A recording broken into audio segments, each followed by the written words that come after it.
Herkese çok teşekkür ediyorum arkadaşlar. Emeğinize sağlık. Di sektora kêfxweçiyê de sîneme roleka girîng digire. Piştî belabûna nexweşiya Covid-19 wek li her derî li Enqerê jî sînemê ketin bin bandora koronayê. Li Enqerê ji bîstan zêdetir sîneme hene. Pirê wan deriyê xwe pêşkêşkirina fîlm û temaşevanan ra qufil kirine. Sînemeyên ku vekirîne jî li gorî mesafa civakî û pîvanên hîjyenîk karê xwe birêva dibin. Festivalên Enqerê pirê wan li ser platforma dijîtal xwe pêşandin. Lê Festîvala Enqerê ya 31 di sînema Büyülü Fener da derket pêşberî temaşevana. Xudanê sînemeyên Büyülü Fener İrfan Demirkol him rewşa sînemeyên Enqerê û him jî Festîvala Enqerê wiha şîrove kir. Pandemi dönemi en Di çok... dema pandemiyê de herî zêde sînema, tiyatro, huner û çand kete bin bandûrê.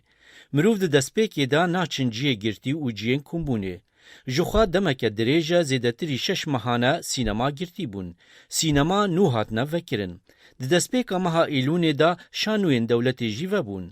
Ana alaqa pirinîn e, mirov hêjî ditirsin bên. Me ana deriyê xwe ji Festîvala Enqerê ravekir. Şimdi açmaya başladı ama Di Festîvala Fîlman ya Enqerê ya 31 da gelek fîlm, kurtefîlm û belgewar hatin pîşandin. Direktora Festivalê İnci Demirkol li ser festivalê û ewlekariya tenduristiyê sekinî û wiha qise kir.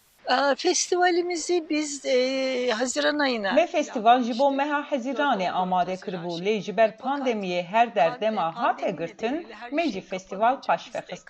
Me got dibe ku meha Îlûnê baştir be. Lê di vê mehê de jî xeteriya koronayê berdewam kir. Me jî ji pisporan pirsî. Piştî wî jî li gor hinek tedbîrên tenduristiyê festivala me hate çêkirin. Olmayınca bu konuda uzmanlara danıştık her şeyden önce. Sîneme herçiqas li ber tenduristiyê girtibên jî lê ev yek li ser temaşevanên sînemeyê rewşeka nebaş diyar dike.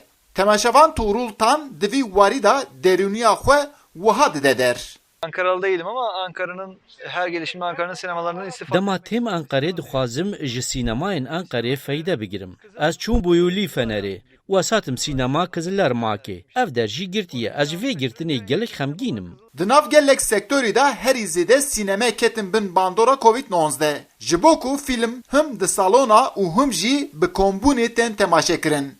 Ev yek jî ji bo tenduristiya mirovan xetere çêdike. Eyüp Demir, Dengê Amerîka, Enqere.